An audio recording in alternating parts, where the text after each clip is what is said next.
Today we are going to start lecture number 11 of our course Sociolinguistics. In this lecture we are going to continue chapter number 9, where we discuss topics like what do we mean by linguistic identity, language and the construction of personal identity. We are going to discuss those two issues, and in the introduction of this chapter we will deal with questions like how people use language to construct a social identity. We will also consider how social groups and communities use language as a means of identifying their members. And the final question is how language relates to the national and political identities. This is a summary of what we are going to discuss today. Moving to the first question, which is what do we mean by linguistic identity? In fact, how you talk is an important way of telling us two things. When you speak a language, when you use your variety of language, you in fact are displaying who you are. You are indicating your social identity. The language that you speak will tell us the social class which you came from. Now, before we start, we need to know what is the definition of identity. What is identity? Well, in fact, identity is something which we are constantly building. Every now and then, every day, our identity has something new. We add something new to our identity. So identity is something that we build constantly, depending on our experiences, depending on the situations that we do and we have. So it is something which we are constantly building and negotiating through our interaction with others. Identity is multifaceted, which means it has many aspects. It has, for example, many abilities. What does that mean? People's identity is multifunctional, multifaceted. People shift into different identities at different times in different situations. One of the ways we display this shift is through the language that we use. For example, where you grow up, the place, the house, the home that you were grown up in, and where you went to school, and how wealthy you are, whether you have come from a rich family, a poor family, all those will be displayed through the variety of the language that you speak. So when somebody says a sentence, when somebody tries to speak about something or express his opinion of something, we will be able to know whether he is educated, is he or has come from a rich family, and the area or his background and his breeding, the place where he was brought up or where he grew up. There are certain differences that are very much obvious in the way people speak. The most obvious differences in the way people speak is either their accent or their dialect, and we know that accent refers to pronunciation, the different way of pronouncing the word, and dialect has to do with the grammatical structure, has to do with the choice of words, and third, social class and education. So we can know that the most differences between people's variety of languages is either their accent, their dialect, their social class, or the degree of education, how educated they are. What is the importance of linguistic identity? Why do we have all these topics about linguistic identity? Why linguistic identity is so important? Well, in fact, the speakers tend to use linguistic identity for different reasons. Number one, to disguise their membership of a particular social or regional group.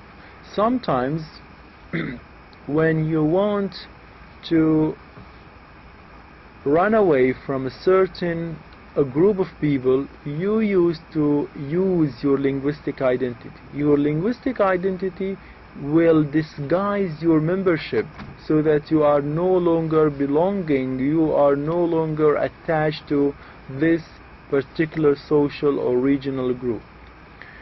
Sometimes the reason is very much the opposite, because we use our linguistic identity to distance ourselves from a particular social or regional group. Once I feel that those people use this variety of language and I don't want to mix with those people, I tend to distance myself by using my own linguistic identity. Sometimes you want to be part of this group, so you use your linguistic identity to move closer to another group which you want to belong to, which you want to be part of. So sometimes you use linguistic identity to disguise your membership. You use it to distance yourself from a particular group, or to move to a closer group that you want to be part of, that you want to belong to. Language and the construction of personal identity. In this specific section, we will discuss two main points. Number one, how personal identities are socially constructed through the use of names. That sometimes we give our children specific names, Ahmed, Khalid, Muhammad. Those names will help construct their personal identities. We try to understand how the name that we have, that our family gives us, will affect our personal identity. We will also discuss systems of address, how we call people. Do we say Mr. So-and-so, Dr. So-and-so? Why do we use those addresses? What is the system behind this? How we refer to someone when we are talking to him or to her. Next point is naming, giving names and naming practices. Using names is one of the most obvious linguistic ways of establishing people's identity. Names distinguish us from other members of a group. Names can sometimes carry important meanings for individual identity. Let's have an example. This is usually expressed in the writing of a Zambian writer called Simons, who says, "My name locates me in time." Notice how important he wants to tell us his name is. He's saying, "My name locates me in time and space. It gives me a sense of my own history that I not only share specifically with a generation of people in Africa, but also with all Africans." So he trying to tell us how names can carry important meaning to for individual identity. He says, "My name locates me in time and space. It gives me a sense of my own history that I not only share specifically with a generation of people in Africa, but also with all Africans." The other example that we have is from a Hindu religion, where we talk about names and naming practices. In Hindu religion, names are very important to the extent a child was given two names. When a baby is born, they give him or they give her two names. The first name was believed to give the child strength. For example, they call him this name and they believe that this particular name will make this baby stronger. It will make this baby strong. They also give him another name, a different name from the first one, and they think that the second name is this name helps to protect the child. So this name is usually used to call or to address the child, and it is believed that this name protects the child and give him or give them as much good fortune as possible. So names are very important to the identity. They, according to the people, to the Hindu religion, when a baby is born, he is given two names, one name to make him strong and another name to protect him or protect her. So notice how important giving a name to the identity of this person. Another name from another example is from a Jewish culture, which again indicate that names can indicate acceptance in a particular culture. For example, the giving of a name can indicate the acceptance of an individual into a particular culture or religion and to establish individual identity. The example we have, when the Jewish people call their children Pa or Pat, depending whether he or she is a male or a female in the Jewish religion. Now this means that this person or this child has become a member of a Jewish community. So if it is a male person, if it is a he, if it is a man or a child, a male child for example, they call him Pat, which means this person has become a member of the Jewish community, with all the responsibility that come with belonging to this community. If it is a girl, they call her Mitzav,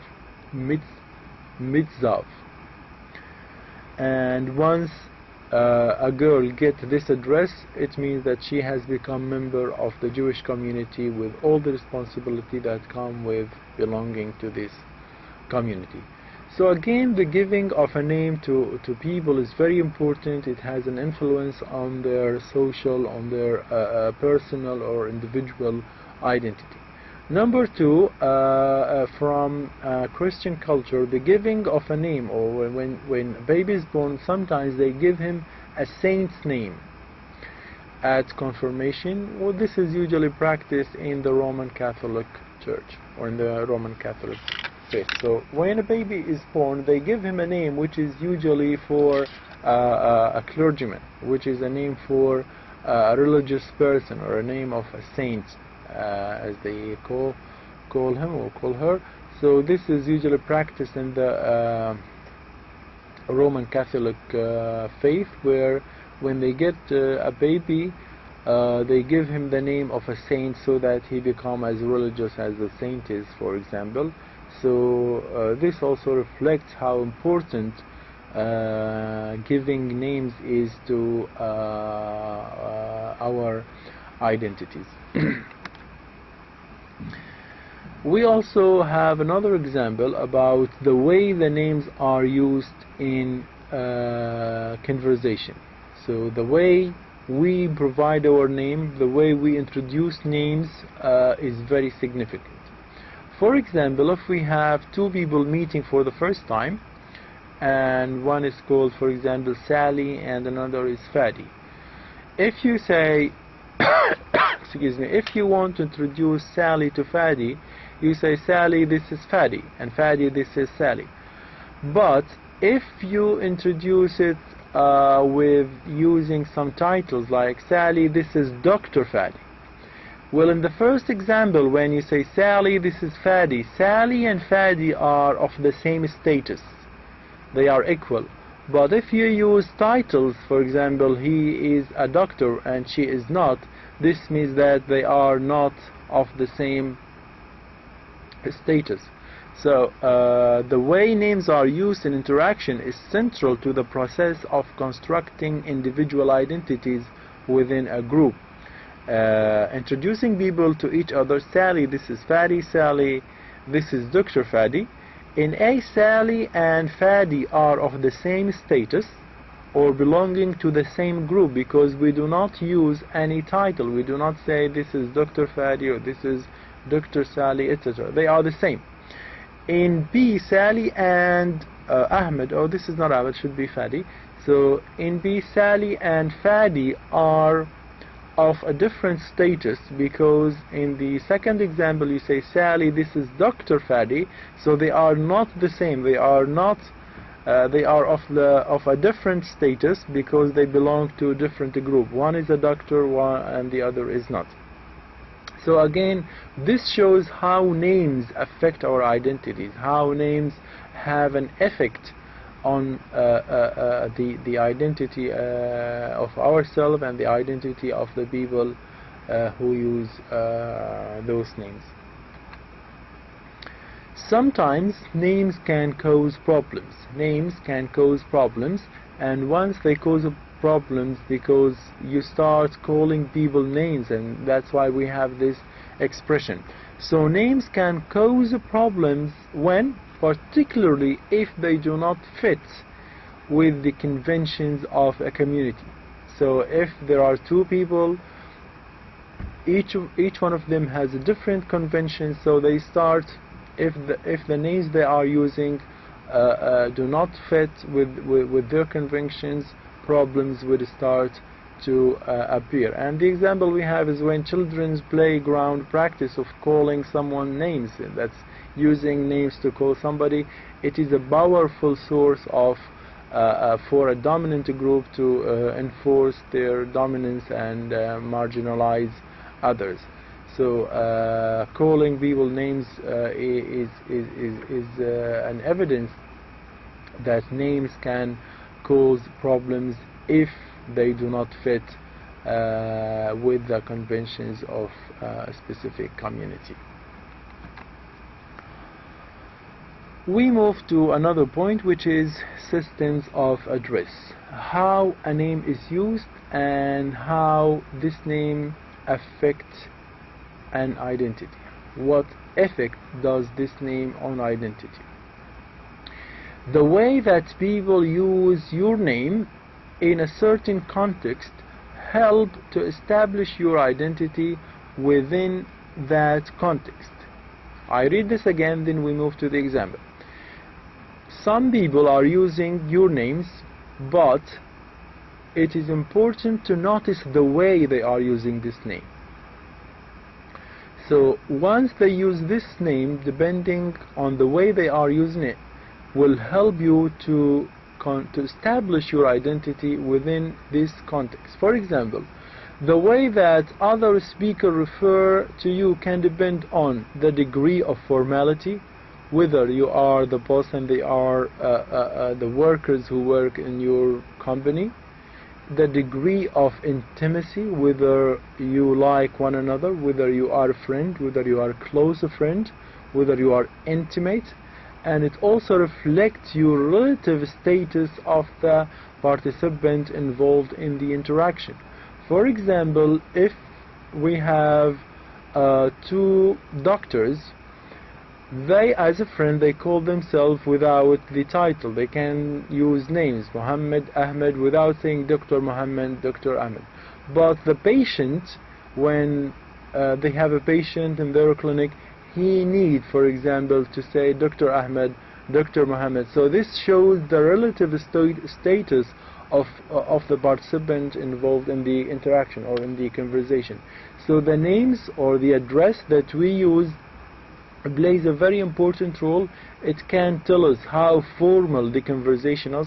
It can tell us how intimate we are to this person or that person, and it can show us how what status do we have, what relative status the people in the conversation have with the people who are speaking or those who are involved in the conversation. One point related to the system of address is that system of address are culturally determined. They are determined by the culture of this or that country, of this city or that city, of this place or that place. For example, in Britain, if you are addressing a judge, if you are in a course and if you want to say something to the judge, whether this judge is a male or a female, you need to use certain or specific system of address. For example, you can say Your Honor. You cannot just call her or call him by his name or her name. You need to say Your Honor. Or if it is a man, if the judge is a man, you say My Lord. Or if it is a woman, you say My Lady. So you need to use this because the culture has determined those terms, has determined this system of address.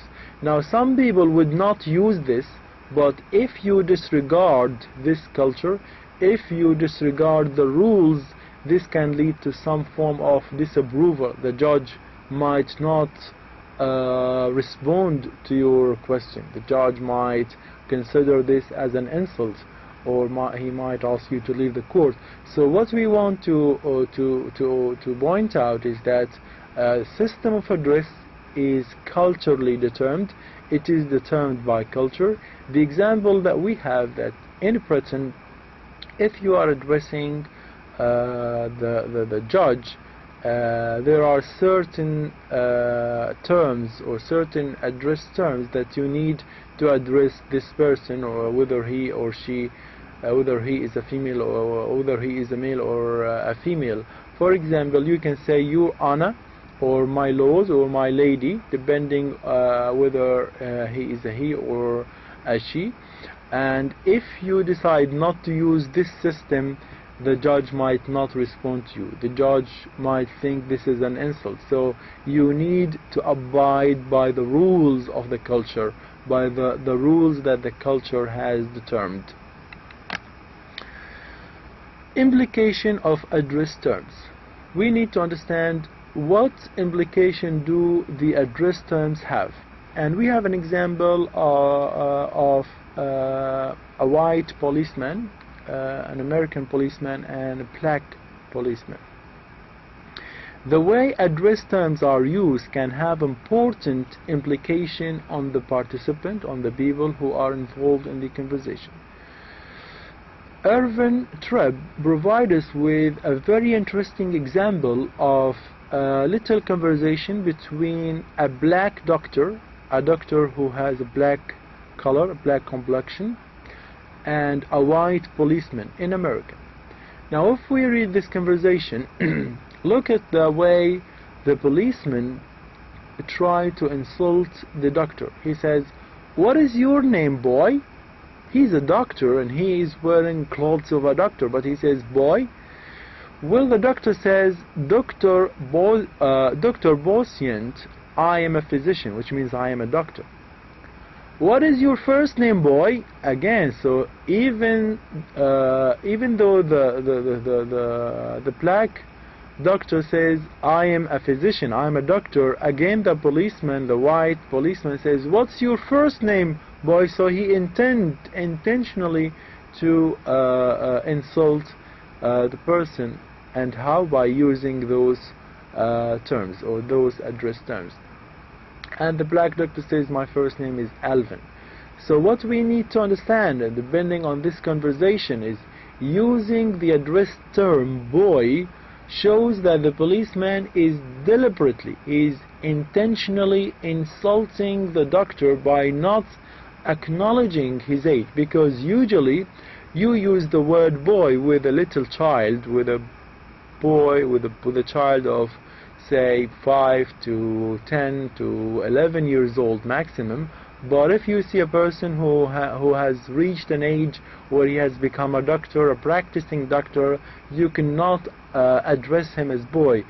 And that's why the doctor says, the policeman says, "What's your name, boy?"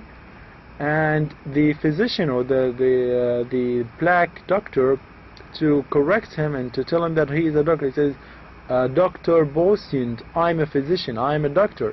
But again the policeman says, "What's your first name, boy?" Again, so he insists on using this insulting term. So using the address term boy shows that the policeman is deliberately, is intentionally insulting the doctor by not acknowledging his age or his rank or his status. The white policeman's use of an address term boy that places him in a socially inferior position. So this policeman intentionally and deliberately wants to insult the doctor because he's black, of course. He intentionally used the word boy for the second time. So he uses the address term boy because he thinks that this term will show the doctor as socially inferior, in a socially inferior position to the policeman. So the policeman refuses to recognize the doctor's adult status and professional rank. Now this is done intentionally because there is always this conflict between black and white in the United States, and this example shows us that the use of address term will have a very important implication, especially when it comes to insulting people, and specifically if they are of a good position, if they are doctors, if they have a good status in the society. This also brings us to the end of lecture number 11. We still have 3 more lectures. In the final lecture we'll try to talk about the final exam, and we'll try to give a sample of how the multiple choice question of this course might be. Thank you very much for this lecture, and see you in the next lecture. Thank you very much.